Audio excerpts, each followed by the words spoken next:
In 1984, a 9-year-old boy vanished without a trace from a roadside motel in northern Nevada. No forced entry, no signs of struggle, just a tape recorder and an empty bed. Almost 40 years later, a true crime podcaster checks into the same room and hears something in the walls that was never meant to be heard. What he uncovers leads to one of the most disturbing unsolved child disappearances in Nevada history. Subscribe for more true stories that were buried until now. Date: October 13th, 1984.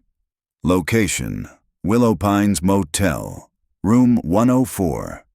9-year-old Benny Langridge disappears in the night while on a road trip with his mother. She had stepped outside to take a phone call from her ex. When she returned, the window was open.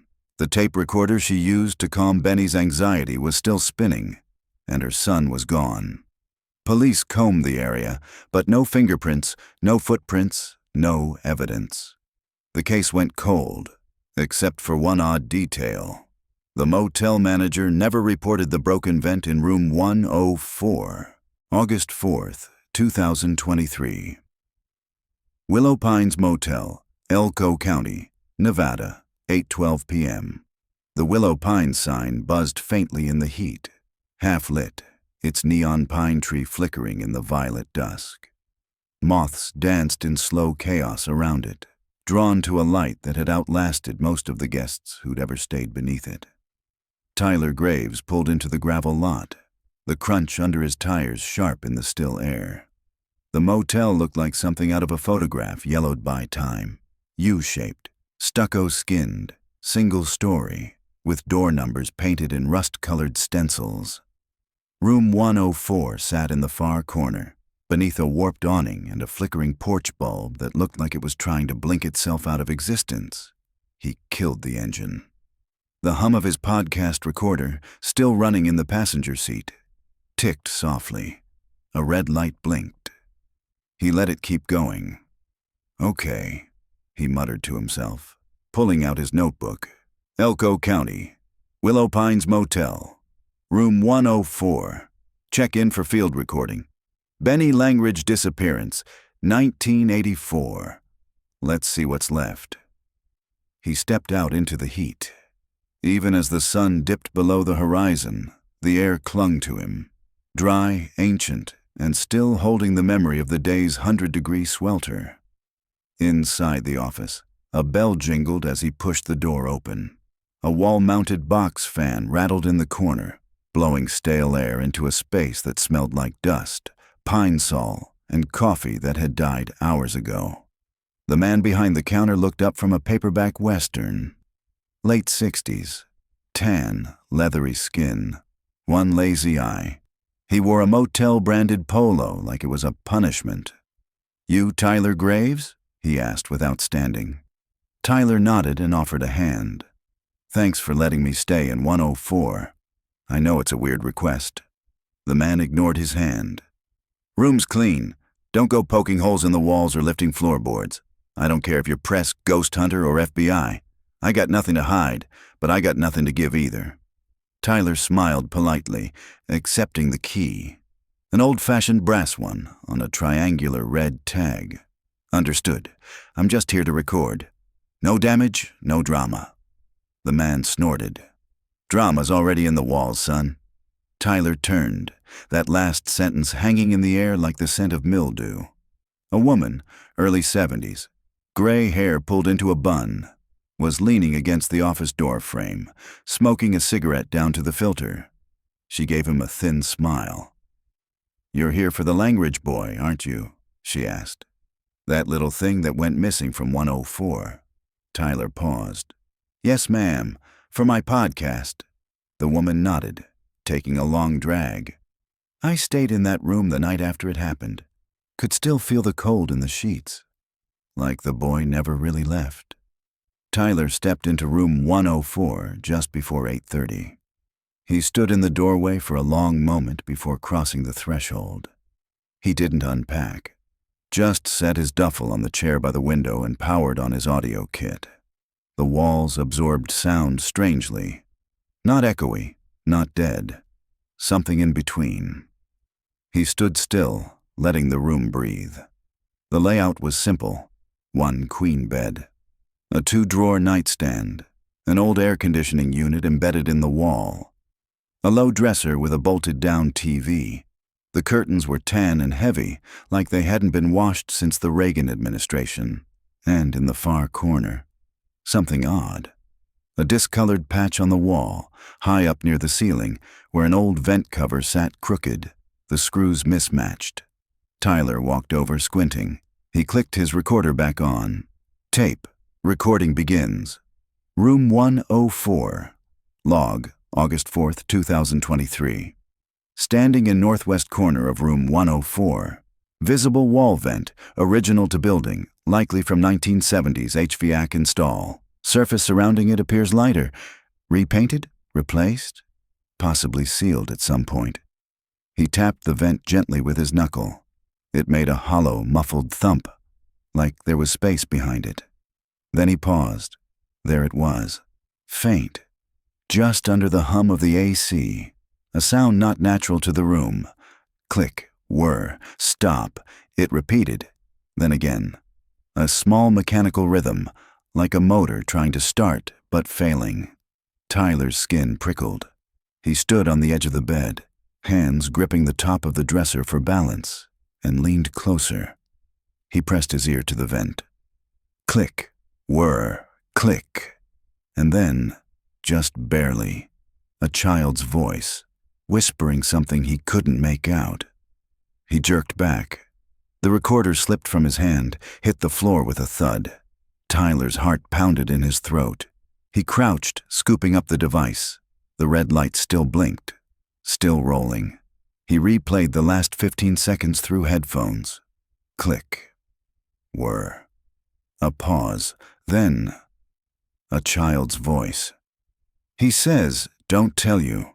Back in his car, Tyler sat in the driver's seat with the door open, notebook in hand, recorder in lap, and the dusk thickening around him. He spoke softly, as if not to disturb something. Tape, filed note. Day 1, 9:17 p.m. I may have found the first real lead in the Benny Langridge disappearance in nearly 40 years. There is something inside the wall vent in room 104. A mechanical sound. And a voice. I swear to God, a voice. I'm going to open it up. He looked at the vent again from the parking lot. A warm wind blew through the dry weeds near the office sign. Insects buzzed in the motel light. The world felt tilted. Tyler stood. He was going back in. Tomorrow he'd ask the manager if anyone had ever removed the vent cover. But tonight, he'd bring his tools. Because whatever was hidden behind that wall hadn't been heard since 1984. And someone, was still trying to speak. August 4th, 2023. Willow Pines Motel, room 104, 10:14 p.m. The vent came off easier than it should have. Tyler had waited until full dark. He didn't want questions from the manager or from the elderly woman who seemed to drift around the lot like she'd never left 1984. Now, kneeling on the bed with a flashlight clenched between his teeth, he unscrewed the last rusty fastener. The vent cover groaned, then fell loose in his hand, leaving behind a black void just wide enough for his forearm. The smell hit him first. Dust. Metal. A dry, musty scent, like a forgotten attic or the inside of an old radio. He slipped his hand inside. Something brushed his fingertips. Sharp edges, corners, plastic casing. Tyler's breath caught. He pulled gently, feeling resistance, something tangled in wires or insulation. A tug, a twist. Then it came free with a soft, scraping sound. He held it up to the flashlight beam. A cassette tape. The label was peeling and yellowed, but 2 words were written in faint marker. Room 104, do not erase. His hands trembled slightly. He turned it over. The reels inside were intact, though the tape was warped with age. No cracks in the casing, no mold. It had survived. Tyler slid off the bed, grabbed his field recorder, and inserted the tape. This wasn't the type of find you took back to a studio. You listened where it was meant to be heard. He hit play. Click, whir, static. Then, a voice. At first it was low and muffled, almost unintelligible. But as Tyler adjusted the EQ settings on his recorder, the audio took shape. Audio log. Begins. Tape recovered from room 104. Child's voice. It's cold. I want the nightlight on. Man's voice. Calm, whispering. You remember what we said about that, Benny? The night is just pretend. There's no light in pretend. Child's voice. Hesitant. Can I have my book? Man. We don't read in the princess room. You know the rules. Tyler sat motionless, headphones pressed to his ears, fingers digging into the edge of the nightstand. The voice was unmistakably a man's. Software measured, practiced. The child's voice, young, male, with a slight lisp, matched what he'd heard in old recordings of Benny Langridge, released by his mother in a 1998 press interview. Man. Now say it again, Benny. Child, murmuring. This isn't real. The night is pretend. Man. Good boy. Say it louder. Child. This isn't real. The night is pretend. This isn't real. The voice wavered. Breathing picked up. Tyler felt nausea twist in his stomach. This wasn't a bedtime tape. This was scripting, repetition, conditioning, and the phrase, princess room, echoed with something worse. Benny had been a boy. Why call it that? He fast-forwarded. More static. Then a click. A different voice. Older, almost amused. Second man, unidentified. You're recording these now? First man. In case he forgets. Sometimes he pretends to forget. Second man. That's risky. First man. Not if you hide them right. I'll put this one behind the vent. Behind the vent. Tyler hit pause. The room was completely silent now. Even the air conditioner had gone quiet, as if the entire motel were holding its breath. He replayed that last line again and again. I'll put this one behind the vent. They weren't just using the room. They were hiding in it, recording in it, rehearsing something, and someone else had been involved. Another adult, another voice. That meant it wasn't just a one-off crime. It was a network, or at least a partnership. Tyler took notes, hands still shaking. Tape contains Benny's voice. Through age 9. Princess room. Possible term for abuse control space. References to conditioning phrases. Adult male voice, calm and measured. Possibly pastor, teacher. Another male voice heard. Mid-tape, concerns about recording. He shut the tape off. The recorder ticked down into silence. Then he opened his laptop and typed one sentence into the episode script draft. Someone recorded Benny Langridge's captivity. And they left the evidence inside the room he vanished from. 1:12 a.m. Tyler sat in bed, unable to sleep. His phone buzzed. An alert from his podcast Patreon inbox. A listener had responded to his pre-episode teaser he'd posted hours earlier. Are you still in Elko County? Because if you are, go check room 1052. I stayed there in '99. There's something in the wall between. User. Before you. Wake 88. He stared at the message, pulse quickening. There were stories. He'd read them years ago in obscure forums, about kids waking up in motel rooms in the 80s and 90s with no memory of how they got there. One case in Utah, another in Arizona. Different motels. Same layout, same vent placement, same whispering heard through the wall. He looked at the corner of the room again. The vent, now wide open, stared back at him like a mouth. And in the floor beneath it, the shadows seemed deeper than they should have been. You remember what we said about that, Benny. The night is just pretend. Tyler shivered. This wasn't a ghost story. It was something worse. August 5th, 2023. Willow Pines Motel, Elko County, Nevada, 7:24 a.m. Tyler hadn't slept. The cassette player sat on the dresser, lid open. The tape rewound to the beginning like a loaded weapon. He kept thinking of the phrase, "The night is pretend," and the way the man's voice seemed rehearsed, like someone reading lines from a twisted play. He'd uploaded a clipped sample of the tape to his private backup server at 4:12 a.m., just in case. One copy went to an encrypted folder, another to an auto-email draft. It wasn't paranoia. Not anymore. At sunrise, he walked the 30 feet to the front office, coffee in hand and dark circles under his eyes. The same man sat behind the desk, reading a paperback western. "Morning," Tyler said. "Listen, I was hoping you had any old records for the motel. Guest books, registries, anything from the 80s? The man didn't look up. "You trying to solve it?" Tyler blinked. "Excuse me?" "The boy. Room 104. That's why you're here, right? You think you're going to crack it wide open with your podcast?" "I don't know," Tyler said carefully.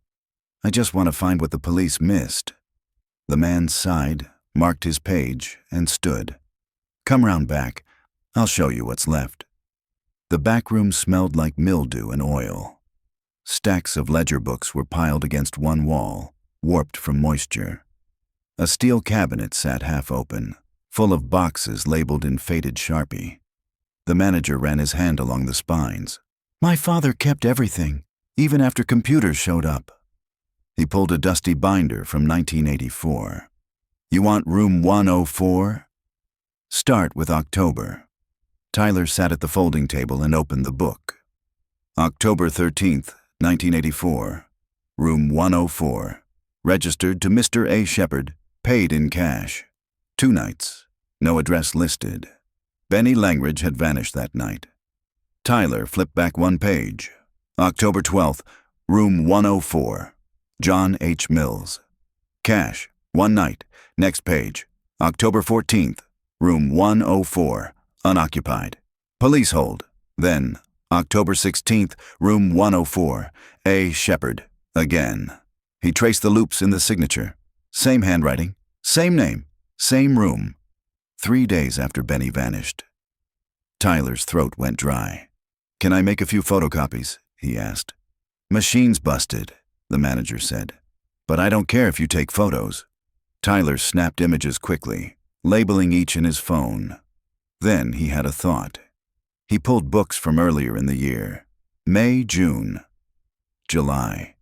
Each month had at least one entry for room 104 rented to either A. Shepard, J. Mills, or G. Harmon. Always male names, always cash, always 104. Sometimes it was a single night, sometimes 2. He started a list. January 22nd, G. Harmon, March 11th, A. Shepard, May 3rd, J. Mills, July 19th, G. Harmon, October 13th, A. Shepard, Benny's night. A pattern, 3 aliases, all the same handwriting, all tied to the same room, and each visit spaced about 6 to 8 weeks apart. This wasn't random, this was ritual. Back in room 104, Tyler pinned the registry photos on his corkboard. Then he opened an old case file spreadsheet he'd compiled over the years. Missing minors, Western states, 1980 to 1986. He scanned for disappearances that aligned with the names and dates. 2 jumped out immediately. Carrie Landers, age 8, disappeared July 21st, 1984. Ely, Nevada.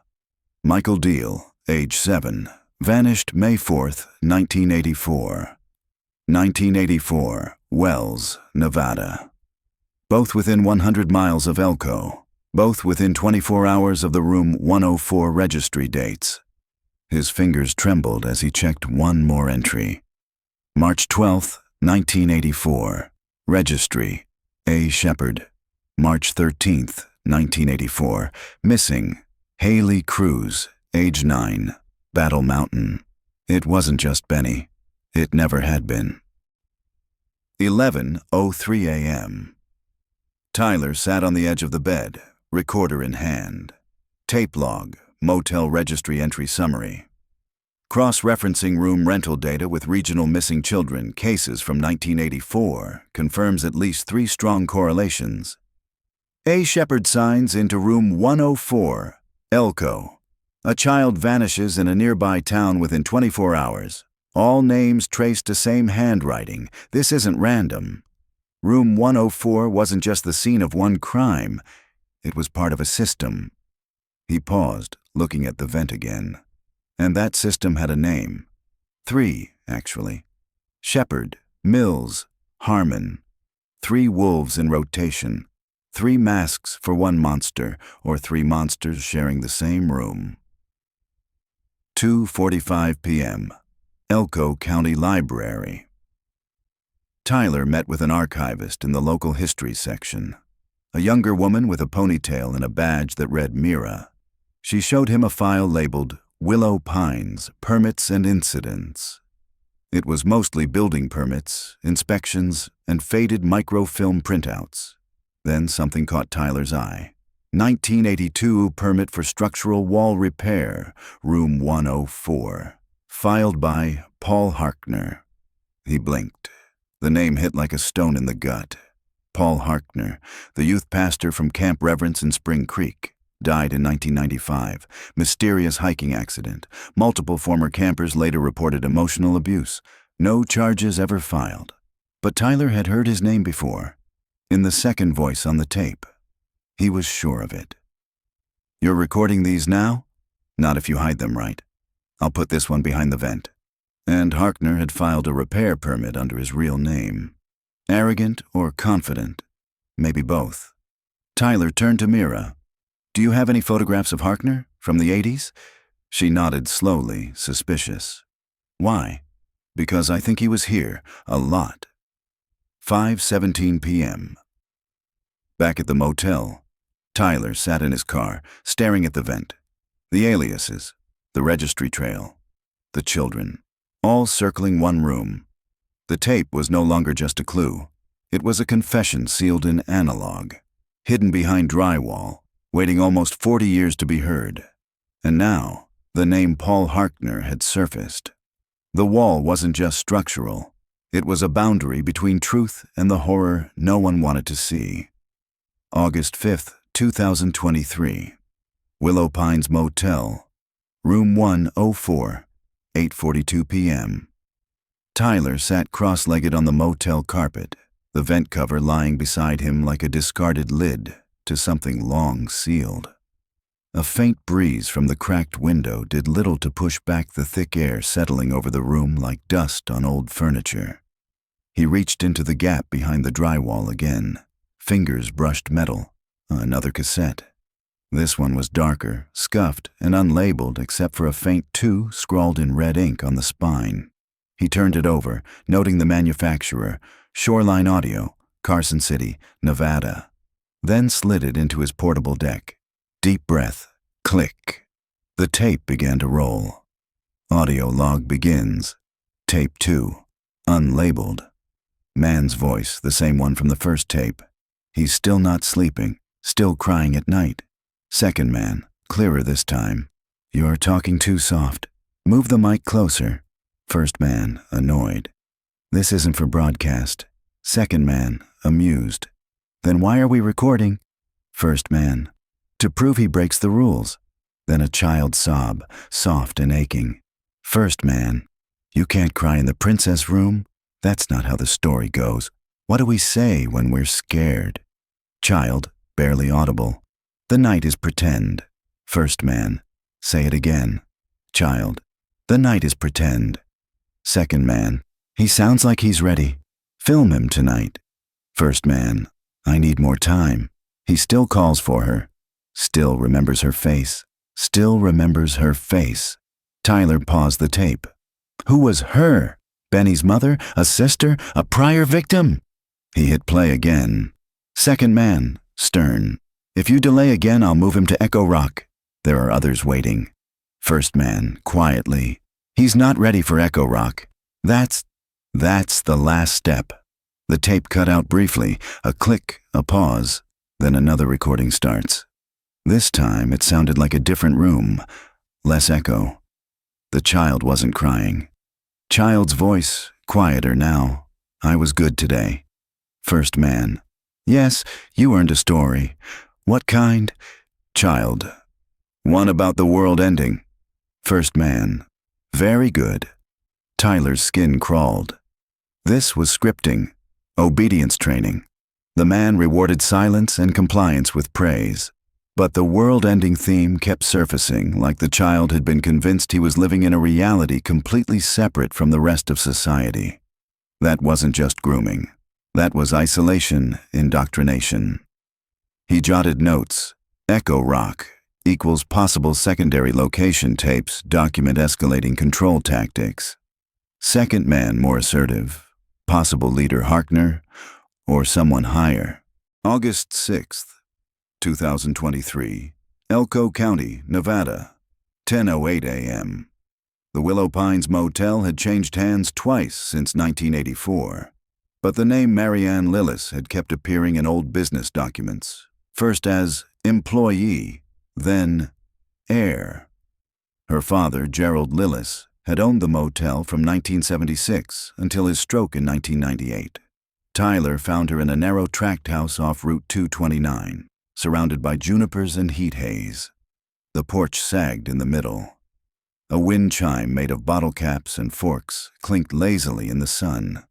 She answered the door before he knocked, holding a mug that said, "World's okayest mom." "You're the podcast man," she said, squinting. "I am, Tyler Graves." Marianne was maybe in her early 60s, with sun-worn skin and a smoker's rasp. Her gray hair was pulled into a braid so tight it seemed to stretch her temples. She looked him over like a mechanic checking a car that wouldn't last the season. "You recording?" "Only if you give me permission." She snorted. "Just don't twist my words. Come on."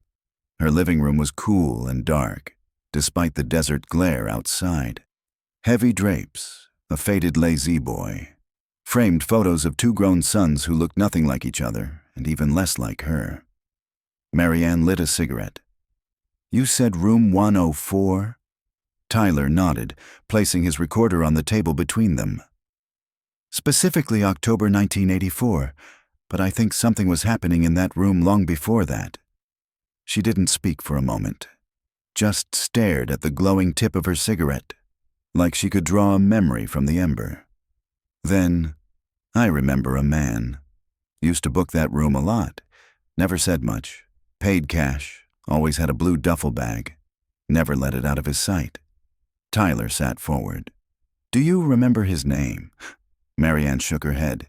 "He changed it every time. Shepard, Harmon, Mills. Always some plain white guy name, but I know it was the same man." "How?" She took a slow drag, then exhaled. "He always smelled like the same cologne. Something sharp, cheap, like lemon and antiseptic. And his eyes, one was glass. You notice a thing like that once, you never forget." Tyler's chest tightened. That detail wasn't in any file he'd read. Glass eye. "You said the bag never left his side?" "Never. Carried it to the ice machine. Took it into the bathroom. Set it next to his feet when he sat, like it was alive."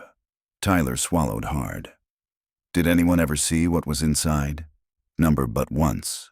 My dad offered to carry it for him when his keys fell down a drain and he had to bend over. The guy snapped. Real calm most of the time, but that moment, you'd think Dad had tried to open his chest." "What did he say?" Marianne flicked ash into an empty can. "Said, 'You don't touch what isn't yours.' That's all. But the way he said it, like it wasn't a bag, like it was a person." Tyler played a short clip from the second tape. Harkner's voice came through. "You're recording these now?" Then, "Not if you hide them right. I'll put this one behind the vent." Marianne stiffened. "I know that voice," she whispered. "Not the words, but the tone. That's him. The man with the bag." "You're sure?" "I worked front desk 3 summers in a row. You don't forget the weird ones, especially the ones who tip you $10 just to never knock on their door." Tyler leaned forward, recorder still running. "Did he ever come with anyone? Kids? Women?" Never that I saw, but my father once said he thought he heard crying through the vents. He was a light sleeper. Did he report it? Marianne gave a bitter smile. To who? Elko County Sheriff's Office in 1984. They barely took calls from their own wives. Dad brought it up once, and they told him it was probably a TV or a bad dream. Told him if he couldn't handle it, sell the damn place. Tyler clenched his jaw. And did he? Eventually. 1:12 p.m. Willow Pines Motel, room 104. Back in the room, Tyler stared at the wall vent, now just a gaping hole with the shadows curling into it like a mouth. He placed his latest notes on the corkboard. Blue duffel bag, likely carrying tapes or equipment. Glass eye, now physical identifier of the primary suspect. Recurring aliases with matching handwriting, crying heard through vent. Potential hidden room behind shared wall? Then he stood up, crossed the room to the far corner, where the wall between room 104 and room 105 ran. The drywall here sounded different. He knocked. Once. Twice. Hollow. He paced it out. From outside, the building appeared symmetrical. But room 104 was slightly shorter than room 105, by about 3 feet. A discrepancy, a void, a hidden cavity. 3:46 p.m. Tyler's car. Voice recorder. On Marianne Lillis confirms presence of a regular guest who used aliases linked to child disappearances. Consistent bag, consistent behavior, physical trait, artificial eye, reports of crying, hollow wall between 104 and 105, suggests a concealed chamber or crawl space, possibly for observation or storage. Beginning to suspect room 104 wasn't just used, it was built for this. He paused, then added quietly, and I think there's something still inside the wall. August 7th, 2023. Lamoille, Nevada, 11:26 a.m. The house was smaller than Tyler expected. A single-story bungalow tucked between cottonwoods at the edge of Lamoille Canyon. Its mailbox dented, its curtains drawn. The kind of place grief could live undisturbed. Joanne Langridge answered the door wearing a pale yellow sweater despite the heat. Her gray hair was pinned up, her posture erect. Like the decades hadn't bent her, just hardened her into something still standing. Her eyes were tired but alert. You're the one with the podcast, she said. Not a question. Yes, ma'am, Tyler Graves. She nodded slowly. I don't talk to journalists. I'm not one, he said softly. But I found something, a recording. From the motel. Joanne blinked, just once, then turned away from the door without another word, leaving it open behind her. She led him into a small den that smelled faintly of cedar and lemon oil. Family photos lined the mantel, all decades old. Benny, age 7, in a red jacket and bowl cut, smiled from a frame near the center. The same photo that had once run on the local news. I've never moved, she said quietly. Not since he disappeared. I told myself if he ever found his way home, I wanted to be where he last knew me. Tyler nodded, eyes scanning the mantel. Can I play you something? She hesitated. Her hand drifted to the silver chain around her neck, fingers tracing the shape of a small angel charm. I've never heard the tapes, she said. The police took the recorder, said it was blank, but it wasn't. No, ma'am, Tyler said. It wasn't. He cued the first tape. Click, whir, then static. Then Benny's voice. It's cold. I want the nightlight on. You remember what we said about that, Benny? The night is just pretend. Joanne flinched. Her lips pressed tight. She reached for the arm of her chair but didn't stop the playback. The tape continued. Whispers, commands, repetition. Then the chilling line. Now say it again, Benny. This isn't real. The night is pretend. Joanne closed her eyes. Tears slipped down her cheeks in absolute silence. After a moment, Tyler pressed pause. Joanne opened her eyes and wiped her face with the sleeve of her sweater. "That voice," she whispered. "The man, he sounds familiar." Tyler nodded. "I believe he used the name Shepard when he checked in, but he had other names, Mills, Harmon. He always had a blue duffel bag. Glass eye, soft voice." Joanne went still. "You okay?" Tyler asked. She stood slowly, walked to the mantel, picked up a framed photograph of her and Benny in front of the Willow Pines Motel, the last photo ever taken before the trip turned into a nightmare. "There was a man," she said, "when we got there. I remember now. Benny had a meltdown in the parking lot, refused to get out of the car. He didn't like new places." Tyler held his breath. "I was trying to carry our suitcase and calm him down at the same time. This man came over to help, said he stayed there a lot, carried our bag all the way to the door of 104. Even smiled at Benny." Tyler's stomach turned. Was he wearing a long-sleeved shirt, even in the heat? Joanne blinked. "Yes, and gloves, white cotton gloves. I thought he had some kind of skin condition." "Do you remember what he smelled like?" Joanne's eyes widened. "Lemon. Bleach. It was strong, like he just scrubbed something." Tyler showed her a photo of Reverend Paul Harkner on his phone. A press photo from 1983. Clean-shaven, clerical collar, kind smile. But beneath that smile was something hollow. Joanne stared. "That's him," she said. "Or, if it's not, it's someone who looked and spoke exactly like him." "You sure?" "I remember his voice. Because when Benny went missing and the police were searching the room, that man came back. He stood across the parking lot watching. He had his hands in his pockets. Didn't say a word. Just watched." "Did you tell the police?" "They said I was in shock, that I was remembering wrong, that I was grasping." Her voice hardened. "I was a hysterical woman who lost her child. They dismissed me like static." 1:13 p.m. Langridge residence. Backyard. Joanne stood near the clothesline, wind rustling the dry sheets as they fluttered behind her. Tyler stood beside her, recorder in hand. "I tried everything," she said. "Billboards, psychics. I even paid a man in Reno to douse with a pendulum, but I never left this house. Something in me always knew he was still alive." Tyler hesitated, then spoke carefully. "There's more tapes, and a possible location. A place called Echo Rock was mentioned, like a second step in some kind of grooming program." Joanne turned to him. "Grooming?" He nodded. The man used the phrase princess room repeatedly, even though Benny was a boy. Joanne's face crumpled. "He used to dress up. Sometimes. He loved costumes, capes, hats, anything pretend. He called himself Captain Butterfly one week. I never corrected him. I never wanted to shame him." "You didn't. I should have kept him closer that night." Her voice broke. "I should have locked the window. I should have—" "No," Tyler said firmly. "You were a mother trying to do your best. He was targeted. You both were."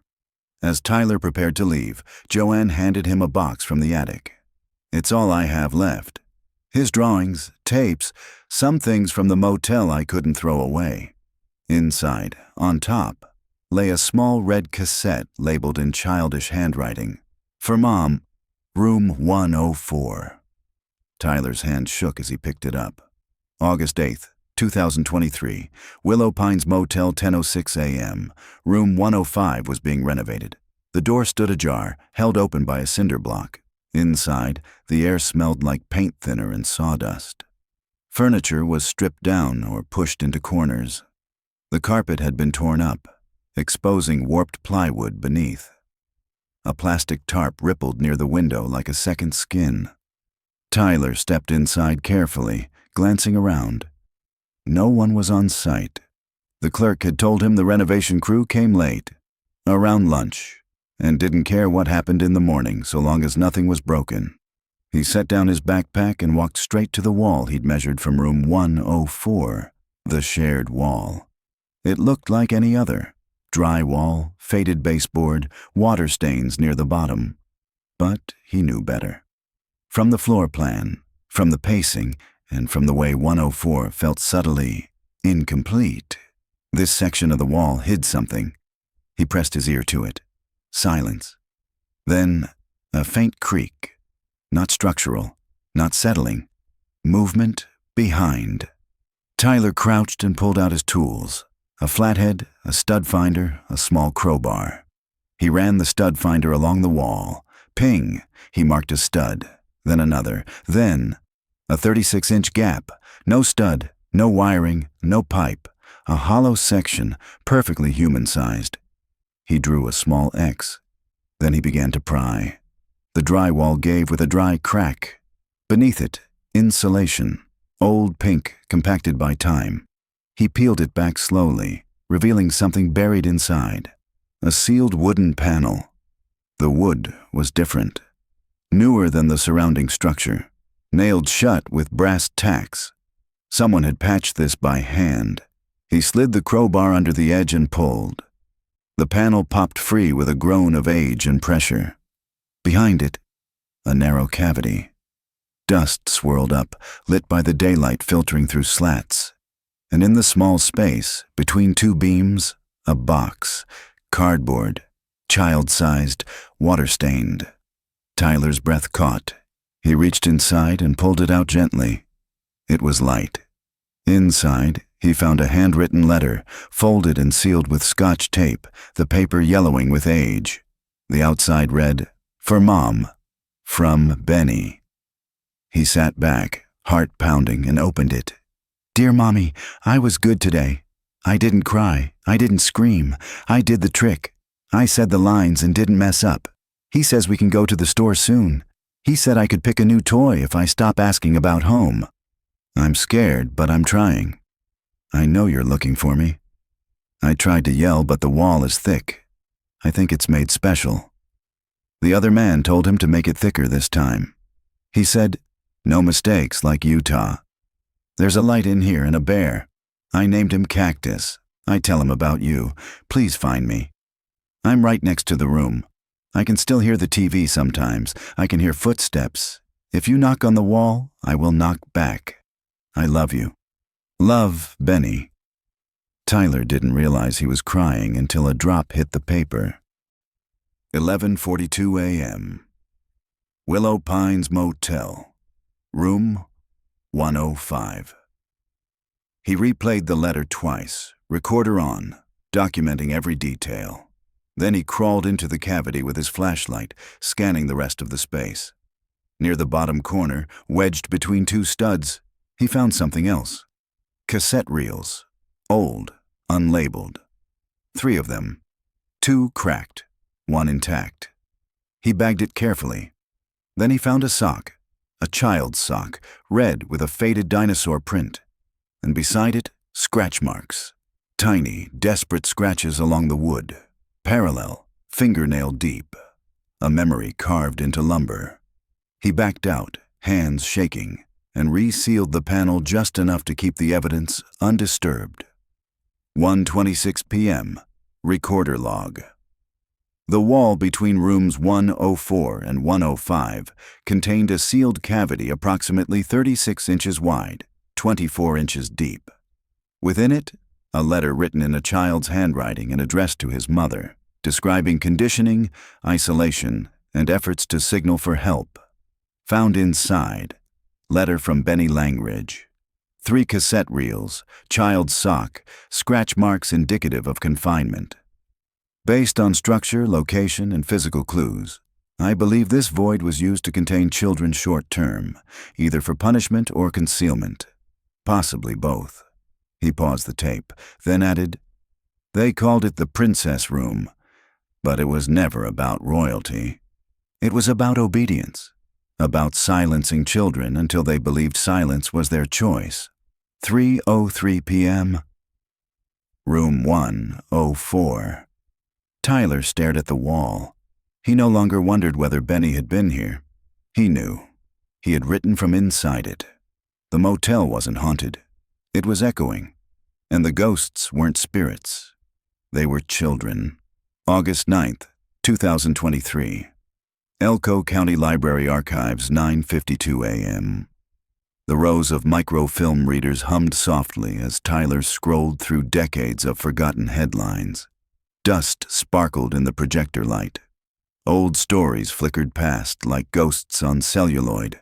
Obituaries, church picnics, sheriff's blotters. He was searching for the gaps, the names nobody remembered, the children who didn't become cold cases because they were never really searched for, the ones whose disappearances were folded into custody disputes, runaways, or moved away without notice, the ones with no follow-up. He'd compiled a new list overnight, cross-referencing guestbook entries under Shepard, Mills, and Harmon, with missing children within 72 hours and 100 miles of Elko County between 1981 and 1985. There were 9 names. Only 3 had ever been publicly linked to abductions. The rest were buried in silence. Child 1, Carrie Landers, 8 last seen, July 21st, 1984. Ely, Nevada. Guestbook entry, J. Mills, room 104, July 19 to 20, filed as possible parental abduction. No custody dispute was ever verified. Child 2, Michael Deal, 7 last seen, May 4th, 1984, Wells, Nevada. Guestbook G. Harmon, room 104, May 3, filed as runaway. Police report closed within a week. Child 3, Haley Cruz, 9, last seen, March 13th, 1984, Battle Mountain, Nevada. Guestbook A. Shepard, room 104, March 11 to 12, filed as unknown whereabouts. Her school listed her as transferred. Parents never moved. Each case had the same signature, rural town. No sign of struggle. Short investigation, vanished during spring or summer, all within 48 hours of a room 104 booking. It was a circuit. Tyler whispered it aloud to himself. Not a spree. A scheduled 12:35 p.m., Public Records Office. Through a former co-worker in Reno, Tyler tracked down a woman named Anita Marquez, now 44, living in Salt Lake City. Her name had appeared in a 1986 attempted abduction report at a rest stop off I-80. She was 10 at the time. The report was buried. No arrest made. But the details jumped out. A man had offered her candy from a blue duffel bag, wore white gloves, smelled like lemon and medicine, called her Little Princess, drove an unmarked white van she'd escaped by jumping out and running to a nearby gas station. Her parents pulled her from school a week later. The family moved. She hadn't spoken publicly about it since. Tyler found her Facebook, then her LinkedIn. She was a preschool director. He sent her a message. 6:14 p.m. Zoom call with Anita Marquez. She appeared on screen in a neat home office. Softly lit. Diplomas on the wall. Calm voice. Clean posture. You're the third person who's asked me about that, she said. But the first who came with actual facts. Tyler nodded. I think you were targeted by the same man who took Benny Langridge. She looked away. I figured. Do you remember what he said to you? Anita took a deep breath. He told me, the night is pretend. You'll wake up in a better world. Tyler closed his eyes. Same phrase. Same script. You said it was a white van. No license plates? Correct. He had a tape recorder in the front seat. I remember that. It was playing ocean sounds. Did he ever say the phrase, princess room? Anita froze, then nodded. Yes, he said, you'll get to stay in the princess room tonight. We saved it just for you. 7:08 p.m. Tyler's motel room. He pinned Anita's photo to the board beside Benny's, Carrie's, Michael's, and Haley's. 5 children. 1 survivor. Same pattern. He opened one of the recovered reels, the intact one, slid it into a refurbished reel-to-reel player he'd picked up at a pawn shop the day before. Static, then a tune, lullaby music. A warped version of "You Are My Sunshine." Then the man's voice, calm, rehearsed, terrifying in its steadiness. Volume 41, Carrie. "Carrie, can you hear me? You were very good today." Child's voice, small, afraid. "I want my mommy." Man, we already talked about that. The world is gone, but this room is safe. And now we say it together. What is the rule? Child, barely audible. "The night is pretend." Man, "Good girl." Tyler sat frozen, hands clenched into fists. Then, man, "Let's get ready for your scene. Smile for me, okay?" Like a princess, he shut the player off. 8:41 p.m. Audio diary. This is no longer a story about one missing child. It's about at least 5, maybe more, all connected by aliases, cassettes, timing, and that cursed room. Harkner was a part of it, but I no longer believe he acted alone. The system is too structured, too rehearsed. There were rules, schedules, phases. The princess room was not a place. It was a program. He stared at the vent again, then added, "And it didn't stop in 1984. It just went deeper." August 10th, 2023.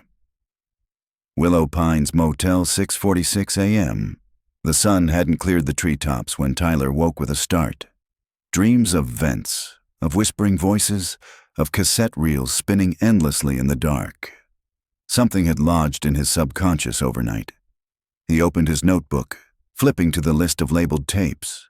Tape 41, Carrie, tape 43, Michael, tape 44, Benny, tape 45, Echo Rock Candidate, tape 46, Mute Girl, discarded, tape 48, resubmit. One number was missing, tape 47.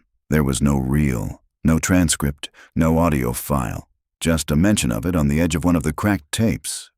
47, in, filed off-site, HR approved. HR.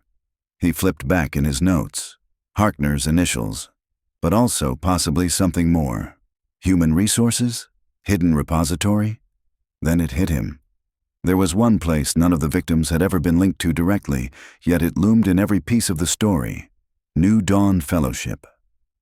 Harkner's former church. 10:17 a.m. New Dawn Fellowship. Elko County. The building stood on the far edge of town, a squat stone chapel behind a gravel lot and a rusted swing set. It looked like it hadn't changed since the Reagan administration. A wooden sign out front still read, New Dawn Fellowship. Founded 1978. We raise them in the light. Tyler parked and stared at the weather-worn door. He had emailed the office 2 days earlier, requesting archival access under the pretense of doing a retrospective on small-town ministries for a local history podcast. The current pastor, Reverend Elson, had agreed. Seemed proud, even. The moment Tyler stepped inside, the smell hit him. Cedar and old paper. The rot of time that clings to forgotten files.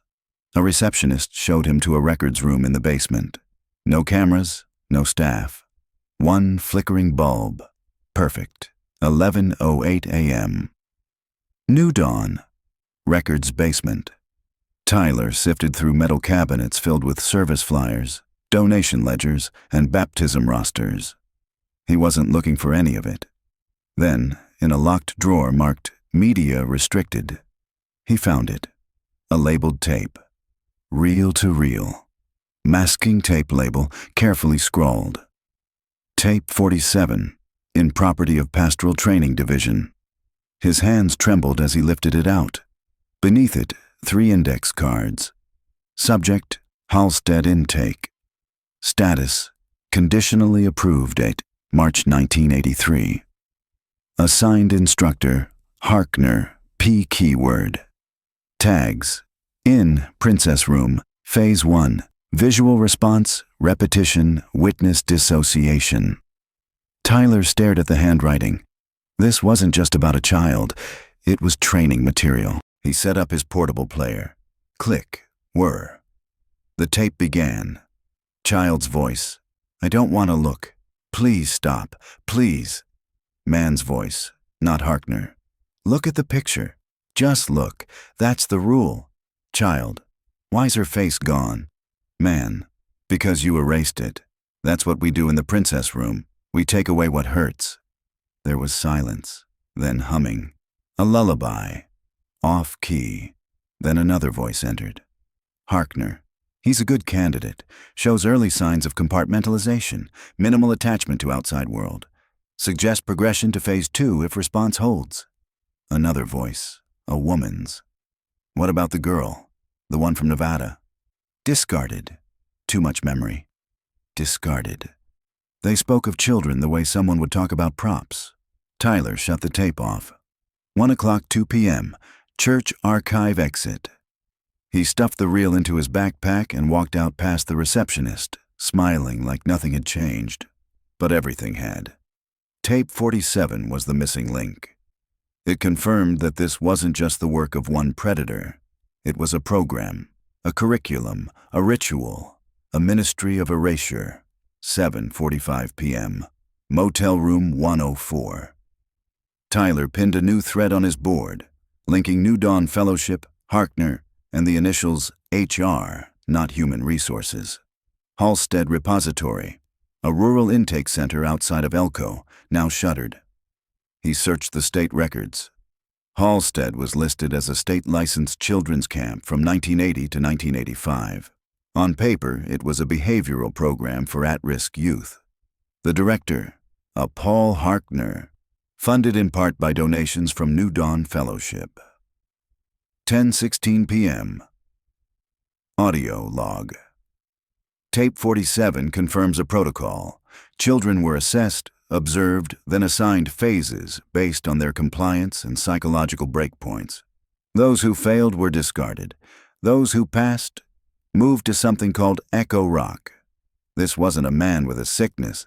It was a man with a plan, a framework, a church behind him, possibly more. He looked at the ceiling of room 104. The plaster seemed to ripple. I don't know how many more tapes there are, but I know this. The princess room wasn't the end. It was initiation. August 12th, 2023. Ruby Mountains, Nevada, 3:48 p.m. The dirt road narrowed the higher he drove, curving through pine-thick slopes and dry gullies where old logging roads had crumbled into scrub. His GPS had long since given up. Now he was following coordinates from an old land deed he found in the New Dawn archives. Echo Rock Youth Sanctuary, Parcel 14B. Established 1981, ownership, Halstead Behavioral Center. The air grew cooler. The sun slanted harsh and gold through the trees. Then he saw it. Just off the ridge, tucked behind a stand of lodgepole pines, was a weathered A-frame lodge with a collapsed porch, boarded windows, and a faded wooden sign hanging by one nail. Echo Rock. The letters were chipped. The last K dangled like a crooked tooth. Tyler parked, grabbed his recorder, flashlight, and gloves, and stepped out. The place smelled like rot, sap, and something older, like mildewed upholstery and old air that had nowhere to go. 4:12 p.m. Echo Rock Lodge, main room. Inside, the floor was buckled, walls peeled. A fire-blackened stove sat cold in the corner, and several cots were lined up against one wall, child-sized, frames rusted, mattresses long since hollowed. Near the back was a door marked Reflection Room. He pushed it open slowly. The walls were painted white, but handprints had bled through, faint outlines, dozens of them, like ghosts pressed into the plaster. Some high, some low, some far too small. A crucifix hung sideways on the far wall.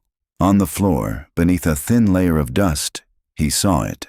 A VHS tape in a cracked plastic sleeve. Label Phase 2, Final, 4:51 p.m. Outside Echo Rock, van bench seat. Tyler wiped off the tape, documenting everything on audio. His breath came cold, despite the heat. He sat on a ripped-out van seat someone had dragged outside and cued the portable player. The image was grainy, recorded in a dark room with a single overhead bulb. A child sat on a folding chair, hands in their lap. Gender unclear. Head bowed. The same faded dinosaur sock Tyler had found behind the wall in room 104 was visible on their left foot. A voice from off-camera spoke. Echo Rock. Phase 2. Subject 17. Time index 0341. The child didn't respond. Then another voice. Do you remember who you were? No. Do you remember what room you came from? The princess room. And what did the princess room teach you? Not to ask. Tyler paused the tape, hands shaking. Not to ask. They had taken memory, voice, identity. They taught them silence. 6:03 p.m. Echo Rock grounds.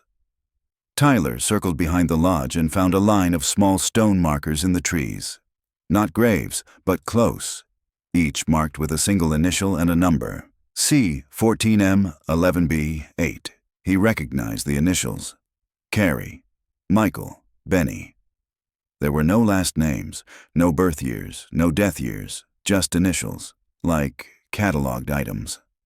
At the base of the third marker, B-8, he found a sealed tin box. Inside, a drawing. Crayon on faded paper, a stick figure with wings, a red balloon, and beneath it, in a child's hand, I'm still here. Tyler stood frozen for a long time. 7:44 p.m. Audio diary, Echo Rock. Echo Rock was the final stop. The princess room was conditioning. Echo Rock was transformation. Here, they finished the job. They removed names, implanted scripts, killed memory. The markers out back, those aren't graves, they're erasures, places to forget. But Benny resisted. He remembered. Long enough to draw, long enough to write, long enough to hide a letter in the wall. Pause. I no longer believe this ended in the 1980s. I believe it evolved. He looked out at the trees. The light was fading. But the darkness had never really left this place. August 13th, 2023. Willow Pines Motel, 9:11 a.m. The front desk clerk barely looked up as Tyler walked in, dirt still on his boots from Echo Rock.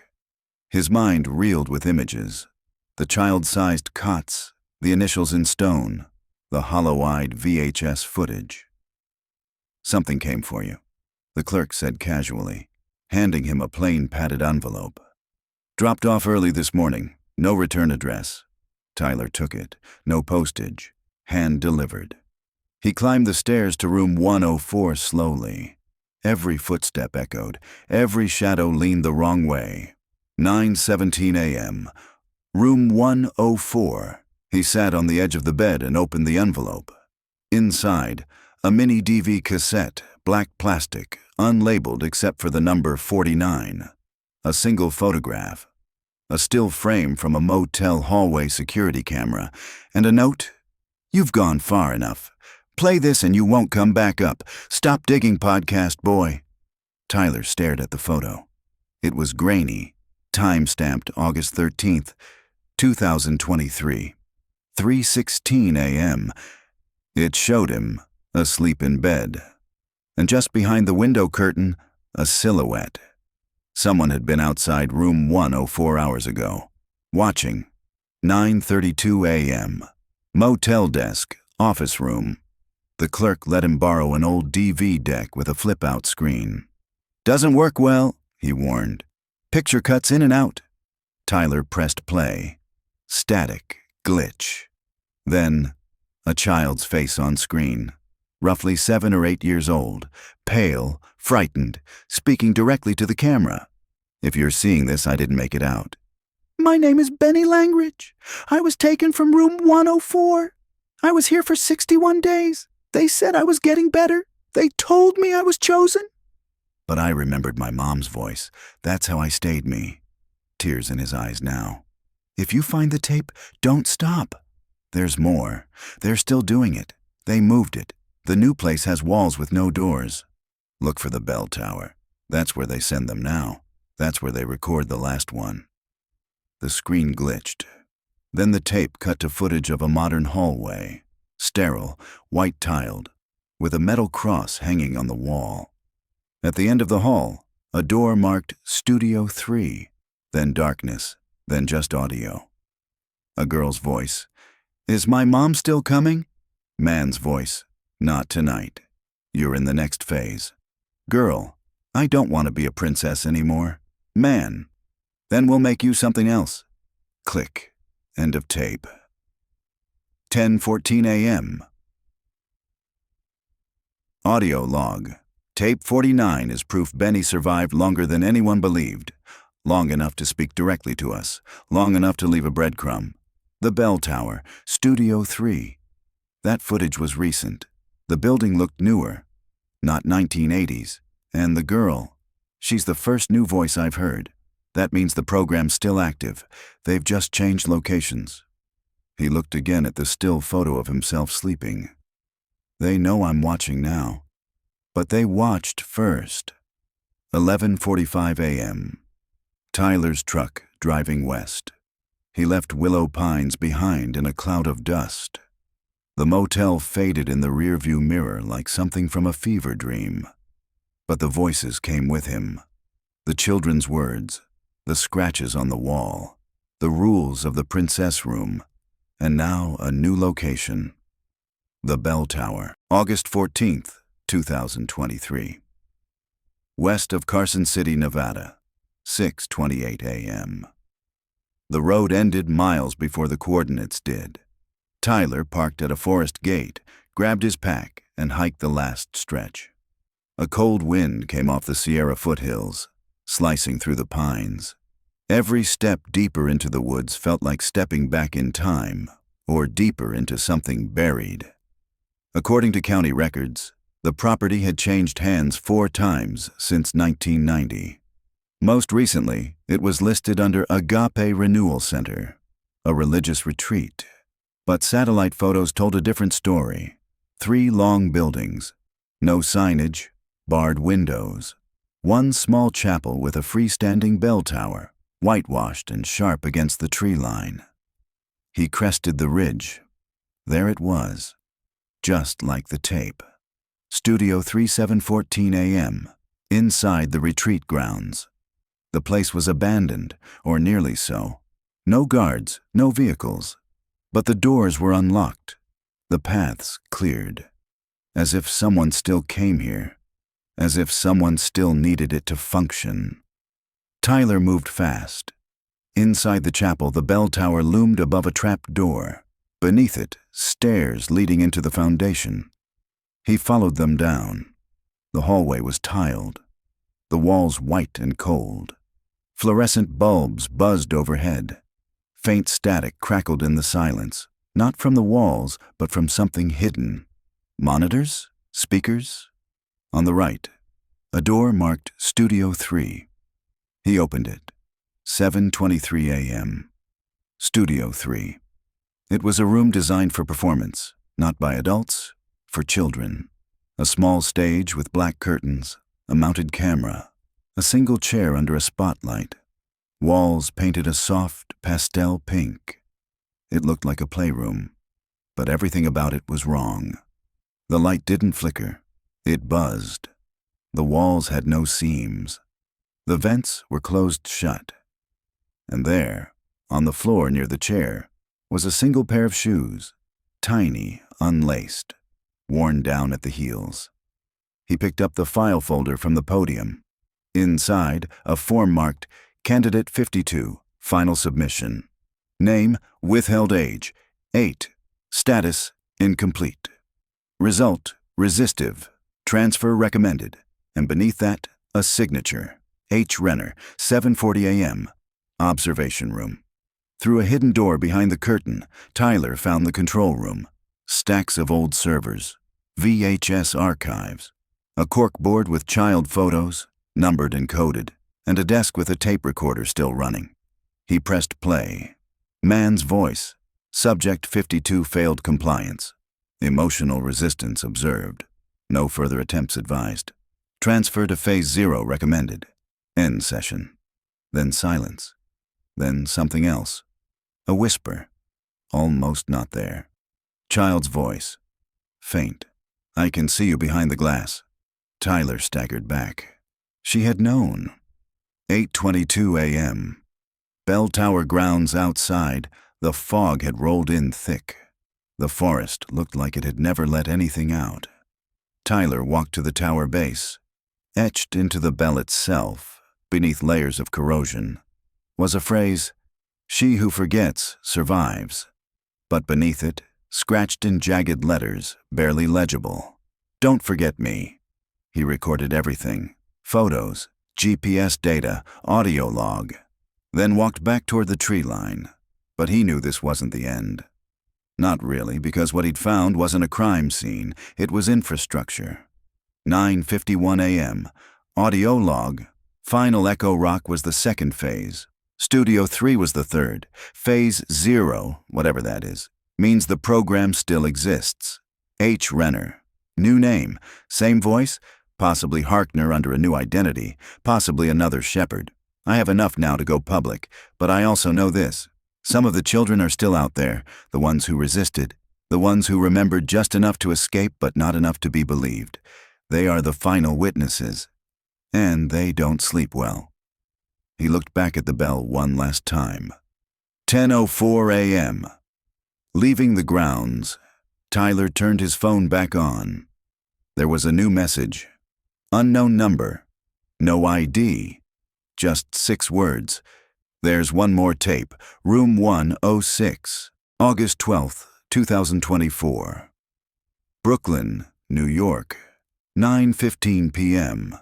The rain ticked against the apartment window like static from an old reel. Tyler sat in front of a soft-lit mic, headphones on, posture hunched the way it had been for months now. The red record light blinked beside him, pulsing in rhythm with his heartbeat. It had been almost exactly 1 year since he walked out of the bell tower, since the tapes, since he pressed upload on episode 1 of Echoes from room 104. What followed was unlike anything he'd ever prepared for. The podcast got viral news stations picked it up by day 4. Reddit true crime communities dissected every breath, every timeline, every code name. By episode 5, Tyler had subpoenas. By episode 8, he had death threats. By episode 12, the FBI reopened the Benny Langridge case. The motel was demolished. The New Dawn Fellowship was dissolved. And the Echo Rock site was seized. But no arrests were ever made. Paul Harkner was still dead. H. Renner, whoever they really were, was never found. And Studio 3? Gone. Cleared out 2 days before authorities arrived. Some listeners couldn't handle it. One survivor, someone who emailed Tyler claiming she was Subject 52, relapsed after episode 9. She hadn't contacted him since. He didn't blame her. The podcast didn't solve the case. It exposed the system, ripped off the drywall, revealed the voice behind the wall. But some rooms are meant to echo. Tyler leaned into the mic, his voice low, calm, older somehow. This is Echoes from room 104. Season 2 is coming, but tonight's epilogue is something else, a question, a warning. A key. He took a breath. A few weeks ago, I received a package. No return address. Same handwriting as before. Inside, a small brass key. Room number etched into the handle. 106. The room next door. The one nobody ever stayed in. The one sealed since 1985. Pause. I called the current property owner. They said the building's gone, bulldozed. But their record showed one final maintenance request, dated 3 days before the demolition. Loose panel in 106, rattling behind the wall. Tyler stared at the key resting beside him.